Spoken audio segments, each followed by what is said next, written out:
And actually, a force absorption phase, the phase that presents not in every lifting of yours, and it depends on your pace, how fast you're lifting, and weight of the bells. And I can say, as heavier the bells and slower your pace, as more you need this force absorption. And well, as lighter the bells, as faster you go, as less you need this phase. And I'll try to explain how it works. So again, if we all imagine this clean portion, and when we did insertion and elbow sliding, so one way for you to make it when you just catch your elbows on your straight legs and not squatting under the bells. I will show you a few repetitions.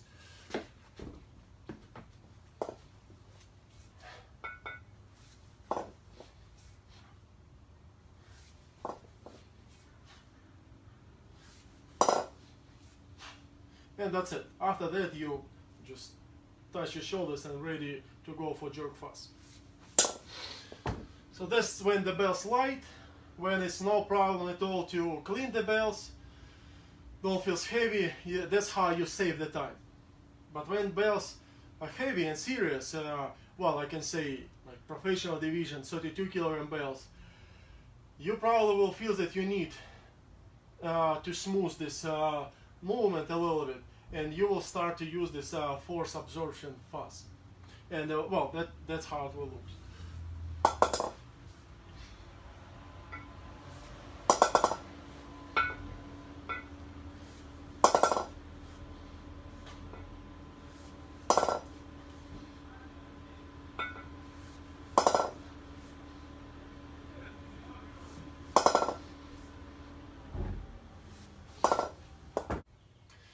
Another thing to say about the force absorption, that when you land your elbows and bend your legs, the weight should go to your legs.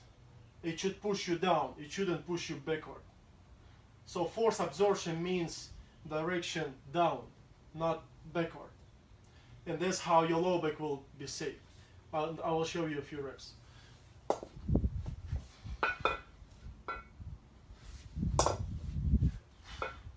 Even no connection of kettlebell in your shoulders. That's how your low back will feel nice and comfortable. Even it's good during this first dip, feel stretching of your low back, because if you clean the bells to your shoulders, you strike your shoulders and there is a tension in your low back, and that's a not good thing to do.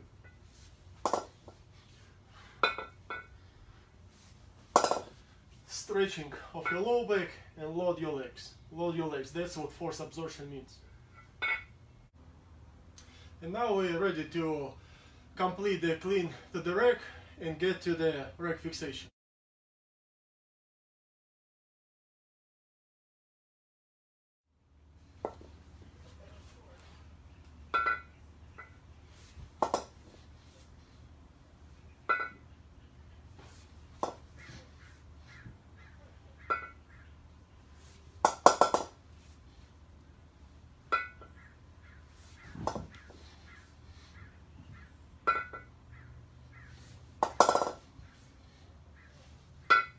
Front view.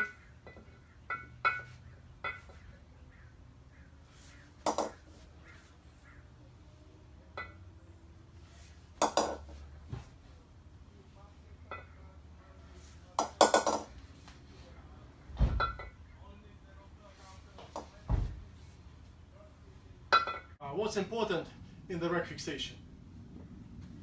Imagining ourselves as bells. First of all, your legs straight. And that's a kind of challenge. Depends on your flexibility, your body proportions, and not everyone able to keep their elbows rested on the pelvis and lock their knees. Like if I will show the side view, the ways, the types of the rack position can be few of them.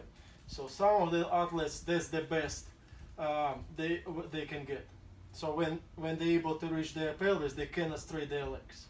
Or if they can't straighten their legs, they lost connection of elbows. So between these two issues, I think better to connect your elbows and keep your legs bent. Because legs stronger than your upper body, that's what I'm thinking. And of course that's not ideal, and ideal to keep them straight, but more important for you to keep your elbows on the rack. And you just can make your legs stronger and do more exercises for your back squats and other exercises. But again, most of all, just think about how to keep your elbows connected and resting on the pelvis. When your elbows connected, let's think about balance and the way how you're standing with kettlebells. I will clean them on the rack.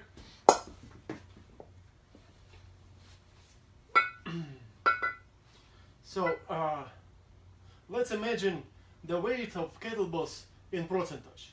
And if I'm carrying now two 8-kilogram bells, let's say that's 100% of the weight.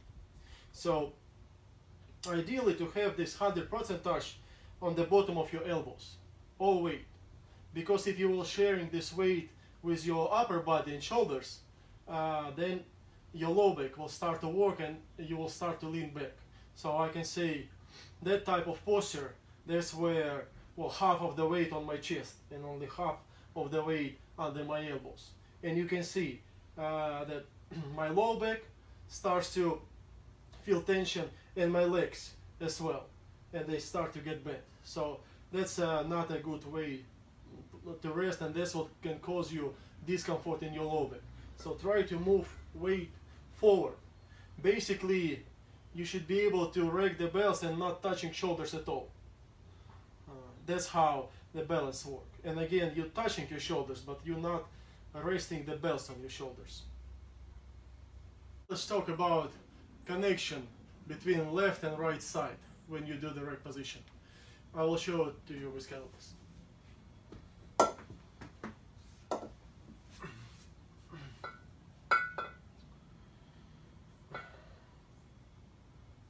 That's the way how I do the rack position by my own. And as you can see, I'm not locking the handles. Handles touching each other, but fingers don't do any work. Well, the reason why I do it, because I feel it's better balanced work between right and left forearm. And when I did it before, when I grabbing the opposite handle, I feel that it was just extra work for my left forearm. When I did it every rep,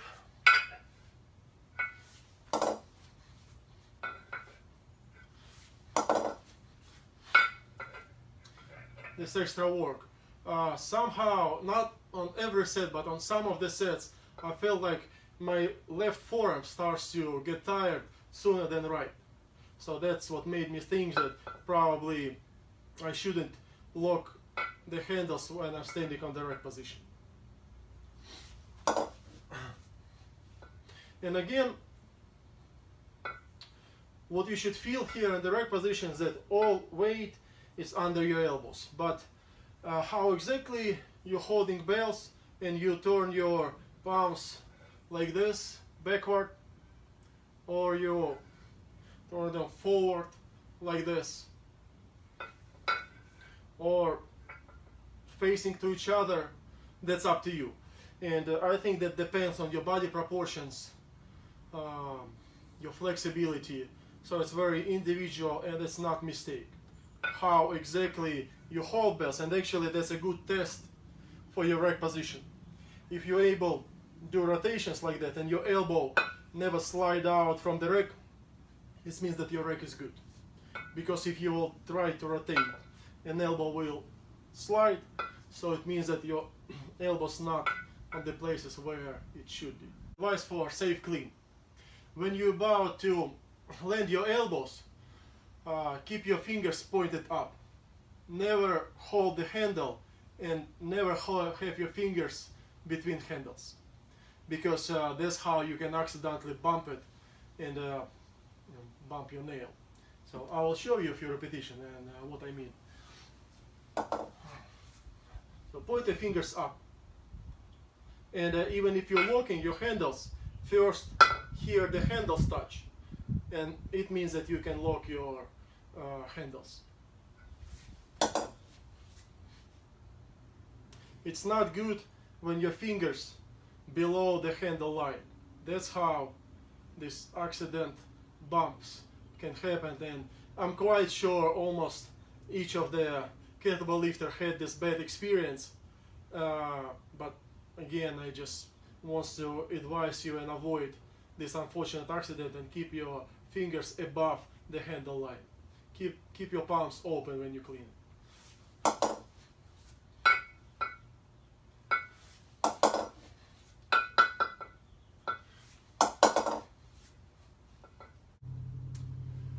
One more time, I want to repeat, in my opinion, one of the most important point of the clean. It's the continuity of your insertion, elbows landing, and shoulder touch. So insertion happens first, then you land your elbows, and then you touch your shoulders. And after all, you'll lock your handles. That's only the way how you can do it. You shouldn't mess this continuity, because if you will try to land, touch your shoulders first, and that's how you do insertion, and after all you will land your elbows, that's the not rational correct way to lift. So again, just keep this formula in your mind, and I think that that's the formula of successful clean to the rack. Insertion first, elbows landing second, shoulder touch third, and lock the handles. That's the last thing to do.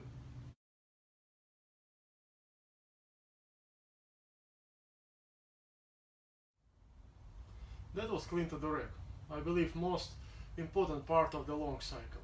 Depends how well you will manage the clean to the rack. As better your grip will feel, as better your rack position will be, and it means that better breathing you will have and less tension in your upper body.